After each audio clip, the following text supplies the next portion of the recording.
దేవుని వాక్యం ఇలాగూ పరిశుద్ధాత్ముడు మనకు తెలియచేస్తున్నాడు.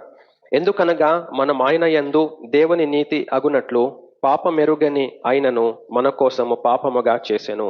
యేసుక్రీస్తు ప్రభు సర్వ మానవాళి కొరకు, అందరి కొరకు, ప్రజల యొక్క సర్వ మానవుల యొక్క పాపములు తన కుమారుడైన ప్రభు అయిన యేసుక్రీస్తు మీద మోపాడు దేవుడు. ఈ లోక పాప భారమును మోపడానికి ఆయనకు అభీష్టమైనది అని లేఖనాలు సెలవిస్తున్నాయి. ఆ ప్రవక్త అయిన యోహాన్ అంటున్నాడు, ఇదిగో లోక పాపమును మోసుకొని పోవు దేవుని గొర్రెపిల్ల యేసుక్రీస్తు ప్రభు. కాబట్టి యేసయ్య మీద లోకం యొక్క పాపములు మోపబడ్డాయి.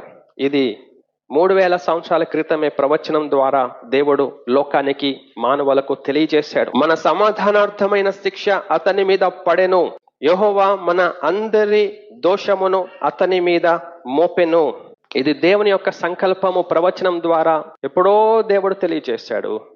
అదే యేసుక్రీస్తు ద్వారా నెరవేర్చబడింది. దేవుని మీద మోపబడ్డాయి అవన్నీ మనయే. మన దోషములు, మన అతిక్రమములు, మన పాపములు ఆయన మీద మోపాడు దేవుడు. అప్పుడు ఆ పాపముతో నిండిన ఆ యేసయ్య చేతిని దేవుడు వదిలిపెట్టాల్సిందే. He cannot hold. ఆ పాపభరితమైన చేతులను, పాపభరితులను దేవుడు ఎప్పుడు ముట్టుకోడు, ఎప్పుడు పట్టుకోడు, వదిలిపెట్టేశాడు. ఇది దేవుని యొక్క సంకల్పం. మనందరి కొరకు ఆయన విడిచిపెట్టబడ్డాడు. మనందరి దోషములు యేసయ్య మీద మోపబడ్డాయి. ఆ నరకము, ఆ వేదన, ఆ శ్రమ, ఆ బాధ, ఆ యాతన ఆయన అనుభవించి ప్రభు ఈ మాట పలుకుతున్నాడు, ఎందుకు నా చెయ్యి విడిచితివి? యేసయ్యకి తెలుసు ఎందుకు విడిచాడు, కానీ మనం తెలుసుకోవాలని ప్రభు ఈ మాట పలుకుతున్నాడు. మన దోషములు, మన పాపములు, మన అవిధేయత, మన మూర్ఖత, మన యొక్క అతిక్రమాలు, దేవుని చెయ్యి మనం పట్టుకోలేము, ఆయన మన చెయ్యి పట్టుకోలేడు.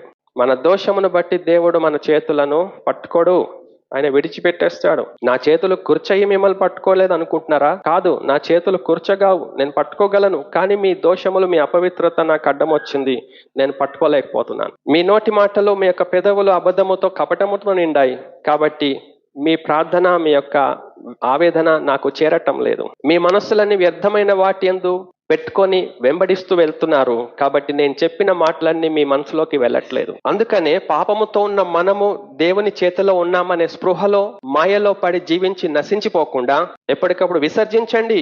అప్పుడే నేను మీ చేతిని పట్టుకుంటాను, మీరు నా చేయి పట్టుకోగలుగుతారు. లేకపోతే మీ వల్ల కాదు, నా వల్ల కాదు. ప్రభు మనకిచ్చిన హెచ్చరిక. ఆయన పరిశుద్ధ రక్తము, నిష్కలంకమైన దేవుని గొర్రెపిల్ల, మానవ జాతికి శాశ్వతమైన బలియాగముగా తన ప్రియ కుమారుని లోకానికి పంపాడు దేవుడు. ఇది దేవుని యొక్క సంకల్పం. దేవుని యందు మనకు సిద్ధపరచబడింది. నమ్మువారు రక్షించబడతారు, నమ్మని వారు నశించిపోతారు. ప్రభు మనకిచ్చిన హెచ్చరిక.